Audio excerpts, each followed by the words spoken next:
चलिए sir, GST में exemption chapter से रिलेटेड अमेंडमेंट्स जो एप्लीकेबल होगी जून 2022 के एग्जाम्स के लिए, चाहे आप सीएमए इंटर के स्टूडेंट्स हो या फिर सीएमए फाइनल के स्टूडेंट्स हो। ठीक है, एक तो कॉमन अमेंडमेंट्स आई हैं जिसके चलते सीएमए इंस्टीट्यूट का सप्लीमेंट्री आपको बल्कि लग रहा होगा, है ना। सीएमए इंस्टीट्यूट की जो सप्लीमेंट्री है जून 22 की, उसमें सर्कुलर का रेफरेंस नहीं है। एग्जम्पशन चैप्टर से रिलेटेड 5-6 अलग अलग टॉपिक पे सर्कुलर इशू हुए हैं कि भाई इसकी टैक्सेबिलिटी होगी या एग्जम्पशन होगा, अगर ये सर्विसेज दी जा रही हैं तो ये एग्जम्प्ट होगी या टैक्सेबल होगी। तो वो सर्कुलर पिछले 6 महीने में इशू हुए हैं, वो मैं आपको नहीं करवा रहा हूं। क्यों? क्योंकि न तो वो चीज इंस्टीट्यूट के स्टडी मैट में अपडेट हुई है और न ही वो चीज इंस्टीट्यूट ने अपनी सप्लीमेंट्री में दी है। राइट, तो जो रेलिवेंट है आपके एग्जाम्स के लिए, कंसिडरिंग ऑनलाइन एग्जाम्स, कंसिडरिंग कि इंस्टीट्यूट ने स्टडी मैट में क्या बताया, मॉक टेस्ट पेपर में क्या बताया और इंक्लूडिंग आरटीपी में क्या बताया या फिर सप्लीमेंट्री में क्या बताया, उसी को कवर कर रहे हैं। ऐसा नहीं है कि मैं बेयर लॉ और एक्ट में जा रहा हूं और वेबसाइट में जा रहा हूं या फिर सीए के सप्लीमेंट्री को देख रहा हूं, सीए फाइनल या सीए फाइनल के जीएसटी में या सीए इंटर के जीएसटी में क्या आया है वो भी यहां पढ़ा दो। ऐसा मैं नहीं कर रहा, बहुत लिमिटेड वे में जा रहा हूं। Right, as per CMA syllabus. ज्यादा पढ़ के कोई भला नहीं होने वाला, ना आपका ना मेरा ना इंस्टीट्यूट का। जो इंस्टीट्यूट बोलती है उसको पढ़ो। तो मैं यहां डिस्क्लेमर दे रहा हूं कि एग्जम्पशन चैप्टर से रिलेटेड 6 से 7 सर्कुलर हैं अलग अलग इश्यूज पे, वो मैं यहां कवर नहीं कर रहा because that is not adopted by CMA institute for June exams. आगे दिसंबर के लिए देखेंगे। सर पहले तो वो बता दूं जो यहां मेंशन नहीं है। इन पेजेस में क्या मेंशन नहीं है? तो सर इनकम टैक्स में क्या हुआ है अमेंडमेंट्स, इनकम टैक्स की अमेंडमेंट्स। अब जो इनकम टैक्स में तुम चैरिटेबल इंस्टीट्यूट्स का रजिस्ट्रेशन लेने जाओगे, जो इंस्टीट्यूशंस, जो ट्रस्ट चैरिटेबल एक्टिविटी करती है, उनको पहले सेक्शन 12AA में रजिस्ट्रेशन मिलता था, अब किस में मिलता है? 12AB में, इनकम टैक्स एक्ट में। तो आप चैरिटेबल इंस्टीट्यूट हो, रिलीजियस इंस्टीट्यूट हो, आपको इनकम टैक्स में पहले रजिस्ट्रेशन मिला हुआ था 12AA में, और आपको गवर्नमेंट ने जीएसटी के एग्जम्पशंस दे रखे थे कि कुछ कंडीशन फुलफिल कर दो तो आपको हम जीएसटी भी नहीं लगाएंगे। तो उधर इनकम टैक्स नहीं लगा, इधर जीएसटी नहीं लगा। तो क्या हुआ? उधर इनकम टैक्स में एक नया सेक्शन आ गया 12AB। तो जब इनकम टैक्स में सेक्शन 12AB आ गया, आज के दिन जो नए ट्रस्ट रजिस्टर्ड हो रहे हैं वो इसी सेक्शन में रजिस्टर्ड हो रहे हैं।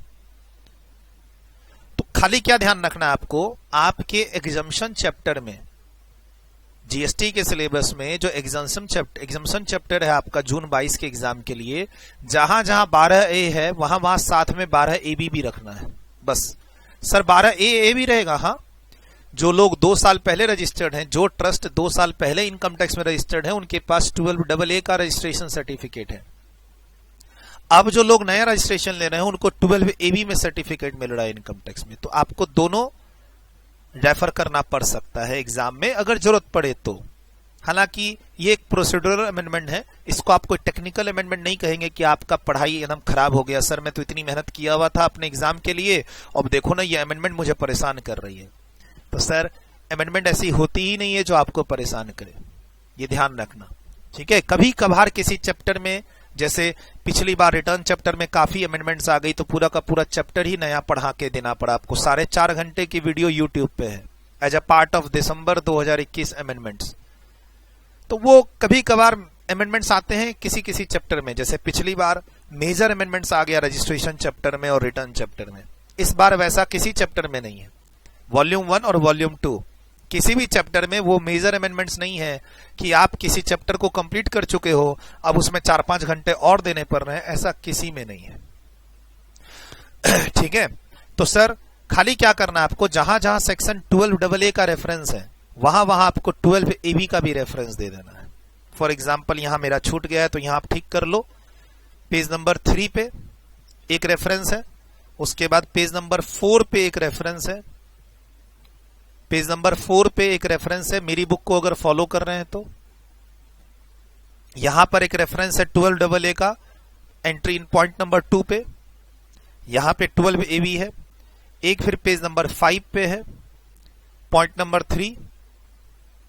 जहां भी बात हुई है चैरिटेबल इंस्टीट्यूट से रजिस्टर्ड अंडर सेक्शन 12AA, पूरे नोट्स में आप साथ साथ क्या कर दो, वहां पे 12AB लगा दो।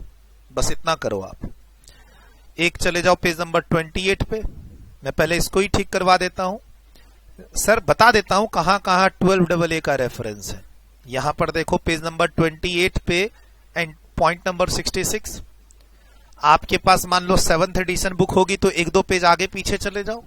सर पेज नंबर मैच नहीं कर रहा है, तो हो सकता है आपके पास 7th एडिशन की बुक हो। मेरे सामने ये 9th एडिशन की बुक खुली हुई है, अपडेटेड बुक, जो जून 22 के लिए रेलेवेंट है, टेलीग्राम चैनल पे भी डली हुई है। मैं वो खोल के बैठा हूं। तो सर यहां भी बात हो रही थी, 12AA का रेफरेंस है, साथ में 12AB का रेफरेंस है। उसके बाद पेज नंबर 33 पे आ जाओ।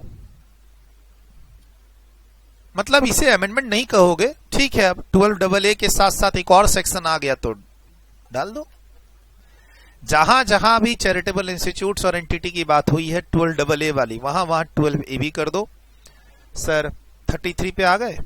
33 के बाद एक 39 पे है, लास्ट में 39 पे, पेज नंबर 39 पे।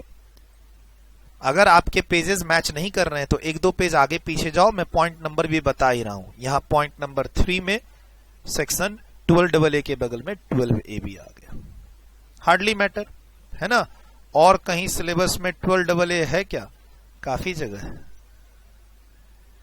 सॉल्यूशन में है, क्वेश्चन में जो सॉल्यूशन में है, जहां जहां सॉल्यूशन में 12AA है, देखो अब जो एग्जाम में क्वेश्चन आएगा वो क्या आएगा, एंटिटी, ट्रस्ट और चैरिटेबल इंस्टीट्यूट से is registered under section 12AB। तो 12AB आएगा तो तुम 12AB लिखो, 12AA आएगा तो तुम 12AA लिखो। दोनों सेक्शन वैलिड है, ध्यान रखना। ऐसा नहीं है जैसे अब ये क्वेश्चन खुद ही कह रहा है कि it is a trust which is registered under section 12AA। दोनों एग्जाम्शन, AB लिखा था सर एग्जाम में, दो जो एग्जाम्शन तुमने क्लास में 12AA वाले ट्रस्ट के लिए सीखा, वही एग्जाम में तुमको 12AB। क्वेश्चन एग्जाम में आ गया 12AB के साथ, हमने क्लास में पढ़ा हुआ है 12AA के साथ। सेम प्रिंसिपल अप्लाई करो आप, कोई दिक्कत नहीं है, कोई दिक्कत नहीं है। जहां जहां 12AA दिख रहा है क्वेश्चन में, देखो क्वेश्चन को तब कुछ नहीं कर सकते ना। एग्जाम में क्वेश्चन में 12AA आया तो 12AA, AB आया तो वही 12AA का जो सीखे हैं वही AB में लगा देना। भाई चैरिटेबल इंस्टीट्यूट्स को GST में एग्जम्पशंस हैं, चाहे वो 12AA में रजिस्टर्ड हो या 12AB में रजिस्टर्ड हो। खाली क्वेश्चन में ही आपको 12AA का रेफरेंस में मैंने चेंज नहीं किया है। अगर मैं कॉन्सेप्ट की बात करूं तो 12AA एक मैंने यहां बोला, पेज नंबर 3 में यहां पर आप एड ऑन कर लेना।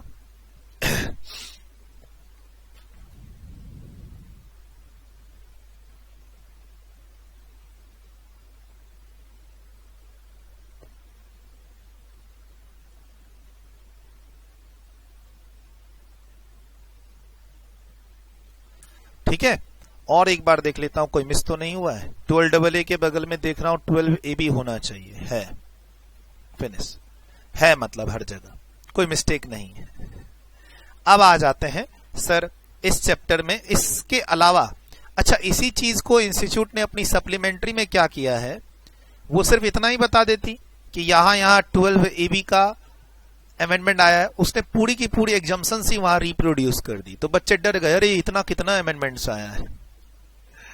आपको एक छोटी सी चीज पढ़नी थी क्या, आपको यहां एक छोटी सी चीज पढ़नी थी कि इस पूरे 5 मार्क्स के कॉन्सेप्ट में, जो क्लास में मैंने आधा घंटा आपको ऑलरेडी समझा रखा है, इसमें एक छोटी सी चीज ऐड हुई है। अब इतनी बड़ी पूरे फुल पेज की चीज सप्लीमेंट्री में आपको दिख गई तो आपको क्या लग रहा है कि अरे इतना चीज अमेंडमेंट्स आ गया एग्जामिनेशन चैप्टर में, परेशान हो रहे हो। कोई परेशानी की बात नहीं है।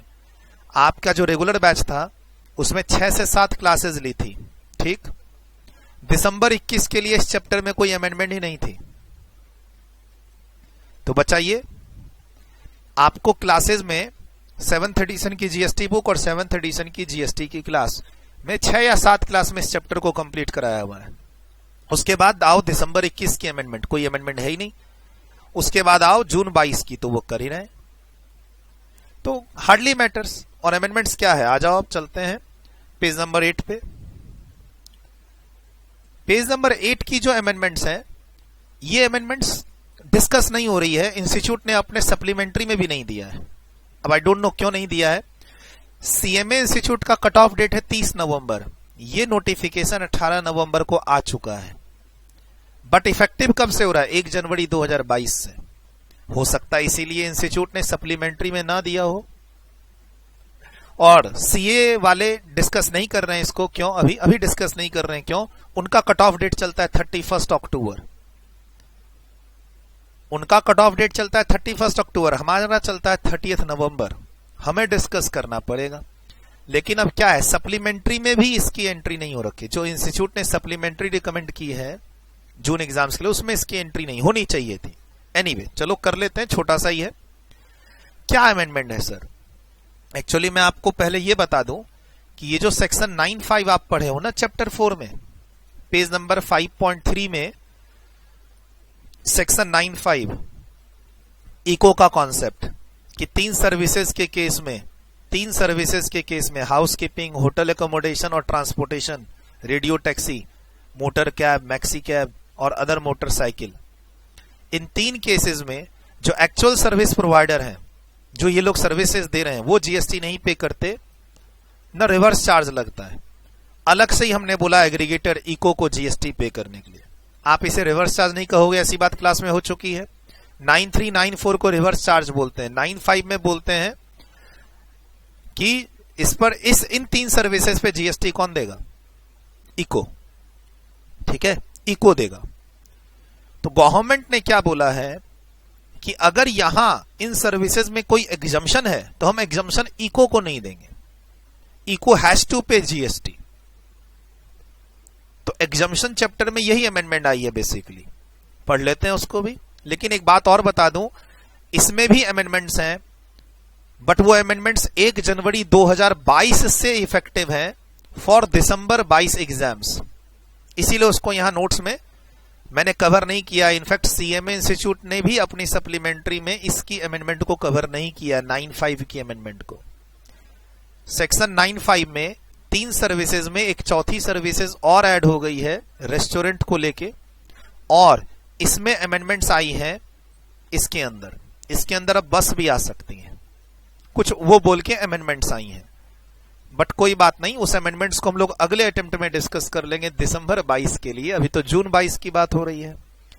यहां अमेंडमेंट्स हुई हैं, ठीक, इसीलिए थोड़ी सी अमेंडमेंट यहां कर दी गवर्नमेंट ने। पेज नंबर 6.8 पे हम अपनी बुक में पैसेंजर ट्रांसपोर्टेशन सर्विसेज के पॉइंट नंबर 10 पे, ऐसे भी ये 5 मार्क्स के लिए इंपॉर्टेंट कहा हुआ है कि इन सब सर्विसेज में ट्रांसपोर्टेशन ऑफ पैसेंजर 21 इस एयर सर्विसेज में जीएसटी नहीं है। नॉन एसी कॉन्ट्रैक्ट कैरेज और स्टेज कैरेज क्लास में बताया हुआ है। छोटी रूट वाली जो होती है, हर स्टॉप पे पैसेंजर्स इन करेंगे और आउट करेंगे, तो वो स्टेज कैरेज होती है। और एक लॉन्ग डिस्टेंस जो बस चलती है वो कॉन्ट्रैक्ट कैरेज होती है।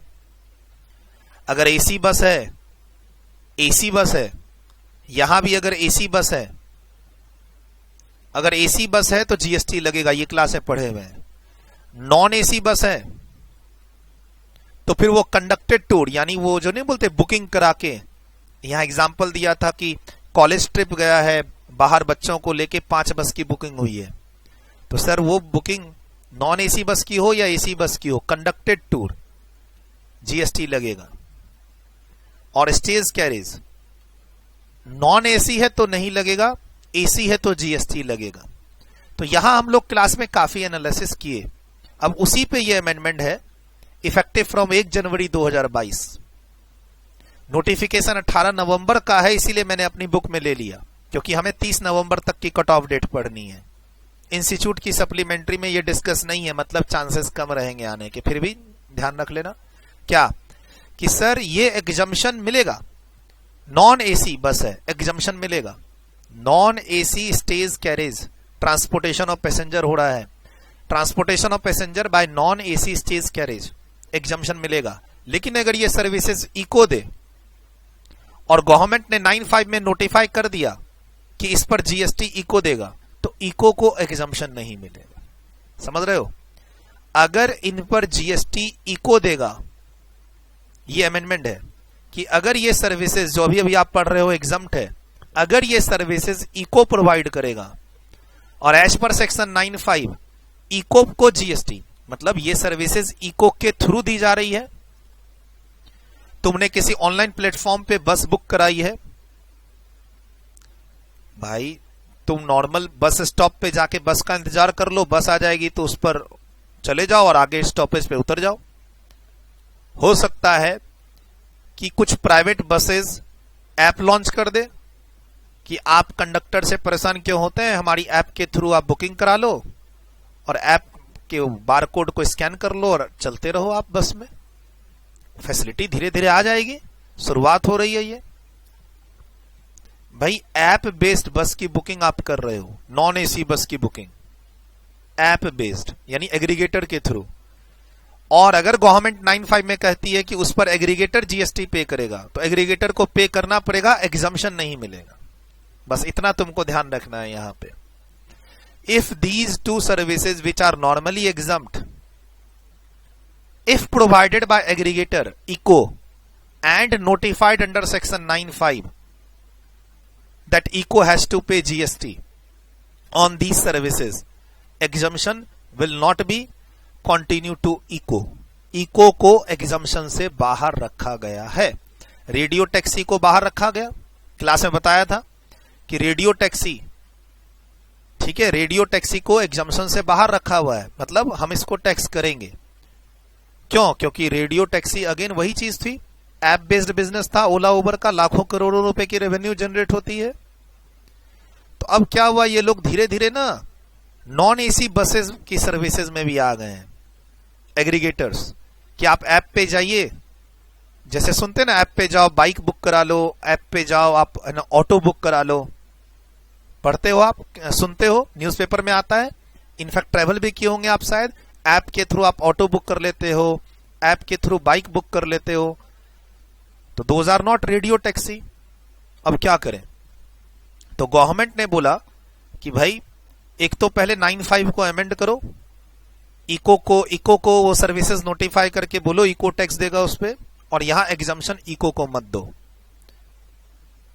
तो 9(5) की अमेंडमेंट्स को मैंने कवर नहीं किया है क्लास में, नोट्स में, इनफैक्ट इंस्टीट्यूट ने भी कवर नहीं किया है, ये मैंने दे दिया। ध्यान रख लेना, अगर आ गया तो चांस कम रहेगा क्योंकि इंस्टीट्यूट ने सप्लीमेंट्री में नहीं दिया है। ठीक, ऐसे ही चीज आगे लिखी हुई है यहां। क्लास में क्या पढ़े हम लोग?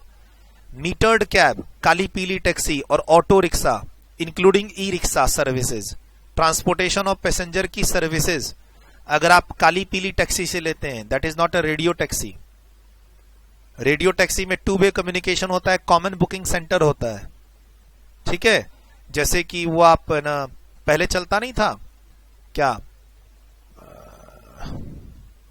वो नाम भूल रहा हूं मैं, मेरू कैब, जो ये ओला उबर के आने से पहले चलती थी सर्विसेज टैक्सी की, ठीक है। आप ना रेलवे स्टेशन से निकले और एयरपोर्ट से निकले और कैब, मेरू कैब और इन सबको फोन कर दिया और वो कैब आ गई। 2 वे कम्युनिकेशन होता है उसमें, आप बुकिंग कर लेते हो फोन करके, फिर वो आपसे कांटेक्ट करते हैं। अब ऐप का जमाना है, पहले ऐप कहां था, पहले तो फोन करते थे, वो हमें फोन करता था और बताता था कि यहां सर आ जाइए। तो ये मीटर्ड कैब तो काली पीली टैक्सी है, उसमें काहे का कम्युनिकेशन, लाइन में लगी है, जाओ बुक कराओ और आगे निकलो। Auto rickshaw including e rickshaw, इन पे जीएसटी नहीं है, एग्जम्पशन है।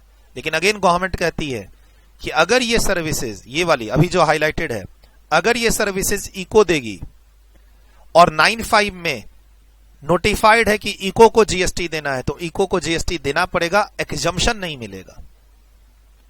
यानी आप किसी ऐप, ओला उबर जैसे ऐप में जाके ऑटो रिक्शा को बुक कराते हो या ई रिक्शा को बुक कराते हो या मीटर्ड कैब, काली पीली टैक्सी जिसको मैं क्लास में बोलता हूं, नहीं टैक्सी में बैठे और मीटर वो चालू कर देता है, कोई फोन वोन कुछ नहीं, लाइन में लगी हुई है टैक्सियां, आप पहली टैक्सी ले लो, वो आपके बैठते ही मीटर ऑन करेगा और फिर भैया कहां चलना है चलिए, वो वाली टैक्सी। तो अगर आप ये तीनों सर्विसेज डायरेक्ट ऑटो वाले से जाके बात करके लेते हो, मान लो ये है ऑटो रिक्शा, डायरेक्ट ऑटो वाले से आप बात करते हो, ऑटो वाले को 100 रुपए देते हो और डेस्टिनेशन पे चले जाते हो, तो एग्जम्पशन कंटिन्यू रहेगा, उनको जीएसटी नहीं देना। लेकिन उसी ऑटो को तुम ओला उबर के ऐप के थ्रू बुक करते हो और 100 रुपए देते हो, तो ओला उबर को जीएसटी पे करना पड़ेगा, एग्जम्पशन नहीं मिलेगा अगर 95 में नोटिफाइड है। तो आगे जाके 95 में अमेंडमेंट्स हैं जो मैं दिसंबर 22 के लिए पढ़ाऊंगा। फिलहाल एग्जम्पशन यहां पे आपको कवर करा दिया। सर 6.12 पे कुछ अमेंडमेंट्स हैं, चलिए देख लेते हैं उसको क्या है। वो छोटा सा है रूट परमिट को लेके। ये गवर्नमेंट की सर्विसेज है बेसिकली। यहां पर मैंने मेंशन कर दी, गवर्नमेंट का मैंने एरिया अलग ही रखा है आगे। गवर्नमेंट सर्विसेज के तौर पे इसको ध्यान रखना। ये जो अमेंडमेंट है as a part of government services ध्यान रखना, क्योंकि गवर्नमेंट ही आपको परमिट देती है और पैसे लेती है। तो अगर आपका गुड्स कैरेज है, ट्रांसपोर्टेशन ऑफ गुड्स, ध्यान रखना कि नेशनल परमिट पे, और या फिर to operate throughout pan India और कॉन्टीजियस स्टेट्स। कॉन्टीजियस स्टेट्स का मतलब है कि आपको हम 4-5 स्टेट की परमिट देंगे। आपका ट्रक है, मान लो आप पंजाब के और पंजाब में आपकी ट्रक चलती है, तो आप नेशनल परमिट लेना चाहते हो।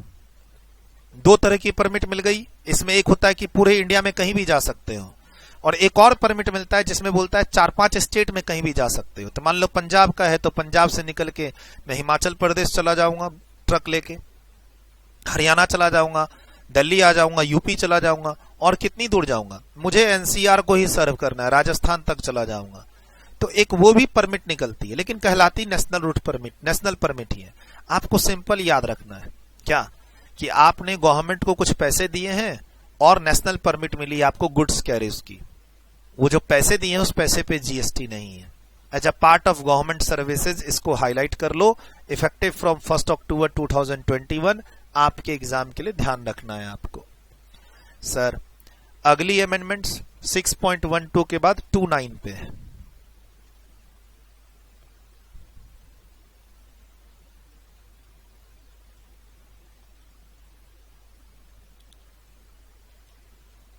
देखो 29 पे पहले मैं आपको यहां बता दूं कि यहां नॉर्मली जो राइट टू एडमिशन है, आप कोई स्पोर्ट्स देखने गए हो, रिकॉग्नाइज स्पोर्ट इवेंट, आप कोई सर्कस, डांस और थिएट्रिकल परफॉर्मेंस, ड्रामा वगैरह देखने गए हो, 500 रुपए तक की टिकट एग्जम्प्ट होती है, और 500 के ऊपर की टिकट, मान लो आप आईपीएल मैच देख रहे हो, ठीक है,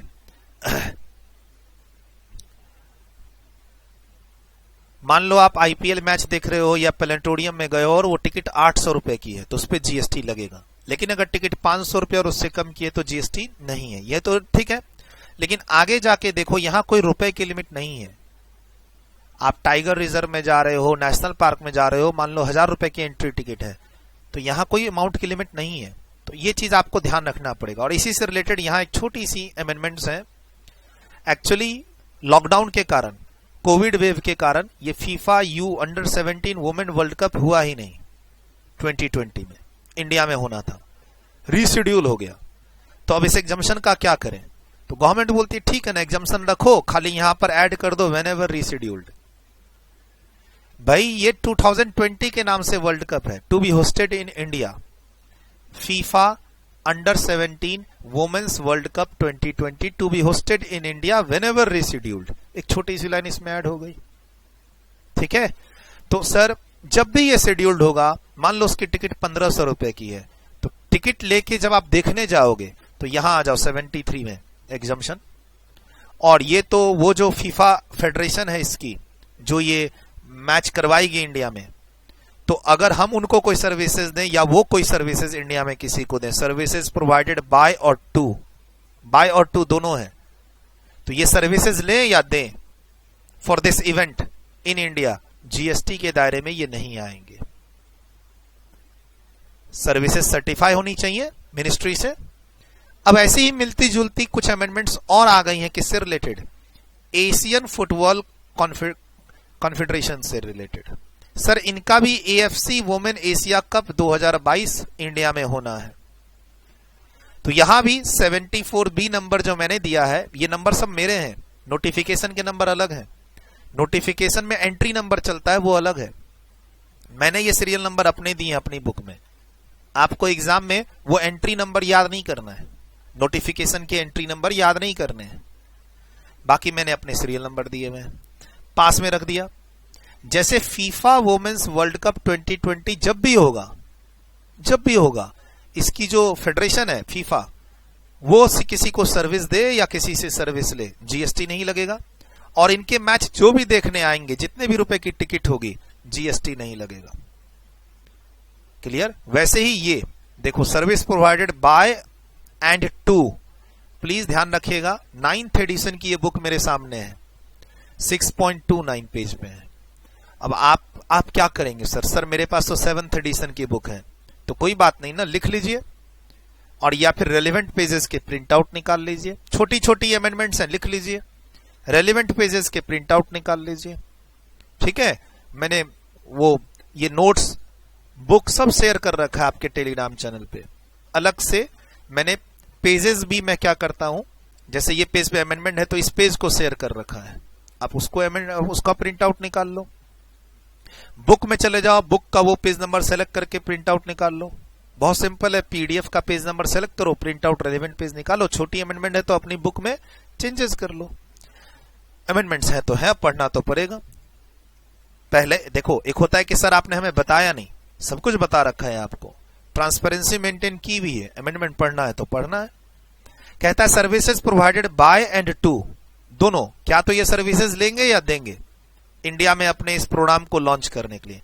Asian football confederation AFC and its subsidiary directly or indirectly related to any of the events under AFC Women Asia Cup 2022 to be hosted in India, provided Director Sports Ministry of Youth Affairs and Sports certifies that the services are directly or indirectly related to the any of these events। मान लो इस event में ये sponsorship की services देंगे, बड़े बड़े brand को endorse करेंगे, एडवर्टाइजमेंट करवाएंगे, तो सर वो भी एग्जम्पशन मिल जाएगा। सर एनी सर्विसेज, क्या लिखा हुआ है? एनी सर्विसेज प्रोवाइडेड बाय और टू, बट वो सर्विसेज क्या होनी चाहिए? सर्टिफाई होनी चाहिए मिनिस्ट्री के थ्रू, तभी एग्जम्पशन मिलेगा। और तुम जब इस इवेंट में देखने जाओगे 1200, 1500, 2000, 2500 की टिकट पे पैसे बर्बाद करोगे तो उस टिकट के प्राइस पे भी जीएसटी नहीं लगेगा। ये एक छोटी सी अमेंडमेंट है, like FIFA U17 women's world cup 2020। अब 2020 तो चला गया, हुआ है नहीं ये वर्ल्ड कप अभी तक, तो यहां ऐड कर दिया व्हेनेवर रिशेड्यूल्ड। और ये दो नए आ गए एशियन फुटबॉल को लेके, वुमेन से रिलेटेड। ठीक सर, जनरली जो स्पोर्ट्स होते हैं ना इंटरनेशनल लेवल के, उनको एग्जम्पशन मिल जाती है इनकम टैक्स में भी और जीएसटी में भी। आगे मान लो कोई आप है ना, कोई दूसरा, ऐसा नहीं कि वुमेन है बोल के एग्जम्पशन मिला है, ऐसा नहीं है। कोई भी इंटरनेशनल इवेंट हो, जैसे कॉमनवेल्थ गेम हुआ था पहले, अब आगे कोई भी इंटरनेशनल इवेंट हो ओलंपियाड से रिलेटेड और इन सब से रिलेटेड, जनरली एग्जम्पशन मिल ही जाती है इनकम टैक्स में सेक्शन 10 में, और इधर एग्जम्पशन का ये जो नोटिफिकेशन है इसमें। सर पेज नंबर 34 पे एक छोटी सी अमेंडमेंट है, क्या है भाई?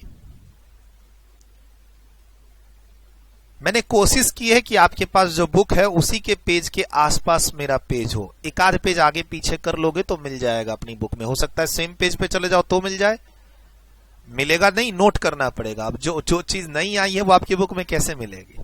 सर 98 नंबर एंट्री, यहां पर 100% था, अमेंड हो गया 75% और मोर। कहता है service provided to the central government, state government, union territory under any training programme for which 75% or more total expenditure is borne by the central government. Sir मान लो government का कोई training programme था और मुझे 100 लोगों को ट्रेंड करना था, खर्चा 90% गवर्नमेंट देगी, 10% वो लोग देंगे। मुझे 100 लोगों को ट्रेंड करना है गवर्नमेंट की किसी स्कीम में, पर पर्सन 1000 रुपए की फीस है, 100 रुपए मुझे बच्चों से लेना है और 900 रुपए मुझे गवर्नमेंट देगी। तो वही कह रहा है services provided to central government. अब जो मैंने गवर्नमेंट को सर्विसेज दी और गवर्नमेंट से जो रुपया लिया उस पे जीएसटी नहीं है, लेकिन जो इधर मैं स्टूडेंट से लूंगा, कोचिंग है ना, ट्रेनिंग है ना, तो जीएसटी तो देनी पड़ेगी। ठीक है, तो कह रहा है services provided to central government, जहां पर टोटल खर्चा बॉर्न कर ले तो बहुत अच्छी बात, 75% और मोर बॉर्न कर ले तो एग्जम्पशन कंटिन्यू रहेगा। Services provided to central government और state government, union territory administration under any training programme for which 75% or more of the total expenditure is borne by the central government, state government और union territory administration. Exemption मिलेगा आपको। पहले यहां 100% थी, अब कितनी हो गई है? 75% और मोर। एग्जाम में ऑब्जेक्टिव क्वेश्चन के लिए ध्यान रखना है इसको। 35 सर अगेन ये जो अमेंडमेंट्स है ना नवंबर में हुई है, 18 नवंबर को नोटिफिकेशन इशू करके इफेक्टिव हुई है 1 जनवरी 2022। हमारे कट ऑफ डेट के हिसाब से ये हमें पढ़ना है, बट जो इंस्टीट्यूट ने सप्लीमेंट्री मेंशन की है उसमें ये अमेंडमेंट्स इंस्टीट्यूट ने कवर नहीं किए हैं। कोई बात नहीं, हार्डली मैटर्स। क्या कहा? खाली ये नाम हटा दिया गया है 1/1/2022 से। प्योर सर्विसेज हम सेंट्रल गवर्नमेंट को दें, स्टेट गवर्नमेंट को दें, यूनियन टेरिटरी को दें, लोकल अथॉरिटी को दें, यहां तक एग्जाम्शन था है, बट इनको देने पर अब एग्जाम्शन विड्रॉ हो गया है। एग्जाम में गवर्नमेंट तक ही पूछता है, सेंट्रल और स्टेट, तो ये है नहीं है कोई फर्क नहीं पड़ता है। वैसे तुक्का ही मारना है एग्जाम में, गवर्नमेंट सर्विसेज को कोशिश करके एग्जाम्शन दे ही देना है।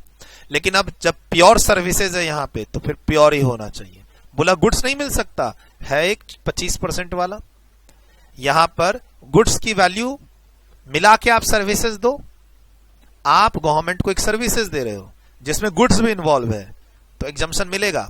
लेकिन ओवरऑल तुम्हारा मान लो 10 लाख रुपए का काम है गवर्नमेंट के साथ, तो गुड्स की वैल्यू 2.5 लाख या उससे कम ही होनी चाहिए, 2.5 लाख से अधिक नहीं होनी चाहिए, एग्जाम्शन कंटिन्यू रहेगा। तो ये ऑब्जेक्टिव क्वेश्चन में बहुत पूछता है बच्चों को एग्जाम में। ये प्योर सर्विसेज ध्यान रहता है, ये हो गया प्योर और ये हो गया कॉम्पोजिट। गुड्स भी है सर्विस भी है, लेकिन गुड्स की वैल्यू ओवरऑल 25% और उससे कम होनी चाहिए, तो एग्जाम्शन मिलेगा। क्लास में समझाया हुआ है। ये अमेंडमेंट्स में क्या हुआ है, दोनों में गवर्नमेंट ऑथोरिटी और गवर्नमेंट एंटिटी के रेफरेंस हटा दिए हैं। Effective from 1 January 2022। अमेंडमेंट्स कब की है? नवंबर की। सीएमए के सप्लीमेंट्री में डिस्कस होना चाहिए। ये 30 नवंबर तक की अमेंडमेंट वैलिड होती है, नहीं दिया इंस्टीट्यूट ने। हर बार इंस्टीट्यूट कुछ ना कुछ नया करती है, इस बार यही सही, ठीक है। नहीं तो हर बार इंस्टीट्यूट 31 मई तक की अमेंडमेंट देती है, और उधर 31 मई तक की देती है दिसंबर एग्जाम के लिए, और 30 नवंबर तक की देती है जून एग्जाम के लिए। इस बार में भी शायद इस डेट के कारण नहीं दी कि सर इफेक्टिव हो रहा है 1 जनवरी 2022 से, तो क्यों देना, अगले अटेम्प्ट में पढ़ाएंगे। अच्छी बात है, मेरा काम था बताना, मैंने बता दिया। 37 में क्या अमेंडमेंट है जी? एक एग्जाम्शन को विड्रॉ कर दिया। मतलब जो एग्जाम्शन ये आप पढ़ते थे कि मिलती है, ये अब नहीं मिलेगी, इसको विड्रॉ कर दिया, मतलब नाउ इट इज टैक्सेबल। तो खास ध्यान रखना, पहले आपकी जमा पे पढ़ते पढ़ते याद होगा कि ये सर्विस ऑफ लीजिंग को हम एग्जम्प्ट कर देंगे, तो अब ये एग्जाम्शन विड्रॉ हो गया है। Now these services are taxable, लिख लीजिए, now these services are taxable. चलिए, मोटा मोटी इस चैप्टर एग्जाम्शन चैप्टर से रिलेटेड जो भी अमेंडमेंट्स थे मैंने आपके साथ डिस्कस कर दिए वॉल्यूम 1 से रिलेटेड। बाकी मैंने आपको 12 AB वाली बात बता दी। सीएमए इंस्टीट्यूट के सप्लीमेंट्री से मत डरिए, वहां पर भयावह बना दिया है। 12 AB के चक्कर में पूरा का पूरा यही डिस्कस कर दिया। अब छोटी सी एक अमेंडमेंट है सेक्शन की। अब मान लो सप्लीमेंट्री में पूरा रहेगा तो बच्चा तो डरेगा ही ना, तो डरना नहीं है आपको। अमेंडमेंट्स ना के बराबर है। अगेन वो तो मैं डिस्कस कर रहा हूं प्यार प्यार से, तो आधा घंटा लग गया डिस्कस करने में, वरना अब आप इसको रिवीजन करो तो ये 5 मिनट की अमेंडमेंट भी नहीं है, ठीक है। और बाकी थोड़ी वीडियो की स्पीड बढ़ा के देखो, 1.3 1.5 पर भी देखोगे तो तुमको मेरी बात समझ में आएगी। जो भी बच्चे यूट्यूब पे वीडियो देख रहे हैं, अमेंडमेंट्स को देख रहे हैं, आप स्पीड बढ़ा के 1.3 1.4 पे जाओ, ठीक। अगली अमेंडमेंट्स टैक्स इनवॉइस चैप्टर से। अगली अमेंडमेंट्स जो है, टाइम ऑफ सप्लाई में कोई अमेंडमेंट्स नहीं है, वैल्यू ऑफ सप्लाई सेक्शन 15 में कोई अमेंडमेंट्स नहीं है, न ही वैल्यूएशन रूल में कोई अमेंडमेंट है वॉल्यूम 2 में। स्टिल हम लोग चलते हैं अब कहां, अगले पार्ट में टैक्स इनवॉइस रिलेटेड अमेंडमेंट्स।